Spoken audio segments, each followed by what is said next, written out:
Hey everyone, and welcome back. Today we are watching the finals of the men's individual pursuit at the World Championships.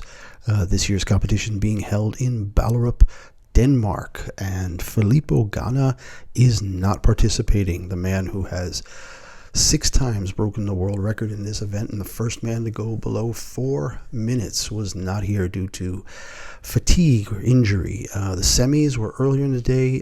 Charlton, Jonathan Milan, Daniel Bigham, and Charlie Tanfill qualified. Jonathan Milan last year taking bronze and Bigham taking silver behind Ghana in Glasgow.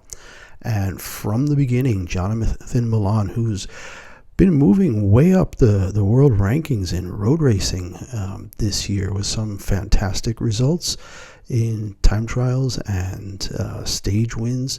Got off to a blazing start, and he put 0.4 of a second into Josh Charlton in just the first 250 meters. So an incredible start. He was 2K up, 2K per hour up early on in the race, and through 500 meters, he'd already built out a lead of 1.1 seconds. This is unheard of on the track, and a lot of people were starting to wonder if maybe Josh Charlton had in fact burned himself out in the semis, where he had set the new world record, beating Filippo Ganna's time.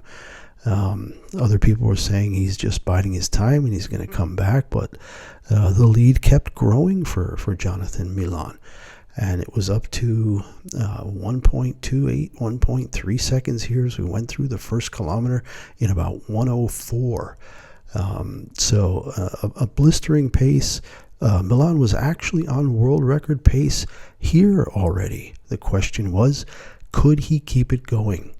So it'll be real interesting to see now as we move up towards 1,500 meters. The lead's still growing up to 1.4, and at this point you're starting to wonder, can he hold on? But then we started to see that Charlton was now up by 1 or 2K per hour, but that didn't last long, as by the time we got to 1625 or 1,750 meters, Milan was back on top with the pace.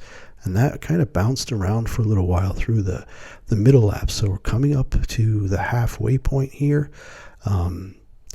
2,000 meters at 2:00 pretty much, or 2.202 was the time here. And it was a lead of 1.5 seconds for Milan.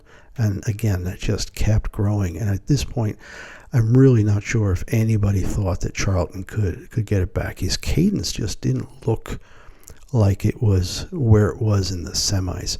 Coming up to 2,500 now, the lead had grown to 1.6. When one guy crosses and you don't even see the other guy in the picture, you know that there's a problem for that second guy.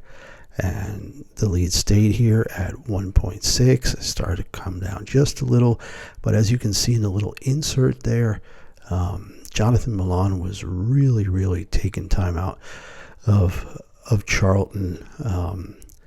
There was a little bit of hope here for Charlton towards 3,000 meters. He'd taken about 1/4 of a second back, gotten the lead back down under 1.3 seconds, but with just 875 meters to go, I just don't know how he could make up that much time. I mean, he was quicker here. Milan was starting to fade a little bit, but then he gathered himself and started to push the pace again. And with 3,500 meters down, the lead was just 1 second, and you're starting to wonder, could there be a big breakdown? But it was not to be. It got to 1 second. Charlton really, he did his very best, but we were looking at something special here from Jonathan Milan. And now with just 1 full lap to go, the lead was just under a second, but there's no way to make that back. And coming down the final lap here, 125 meters to go, and now it's only a question of whether or not Milan can break the world record. And 3:59, 1:53, it is a new world record. So the second time this evening that the world record was broken, first by Josh Charlton in the semis, and then by Jonathan Milan in the final. So new world record, 3:59.153. under 4 minutes, third time in history that's been done. Pretty incredible stuff from the young Italian. I think he's only about 25 years old, and maybe he is the future of men's track cycling. So hope you enjoyed this video. More events coming up at the Track World Championships, so we'll see you soon. Bye now.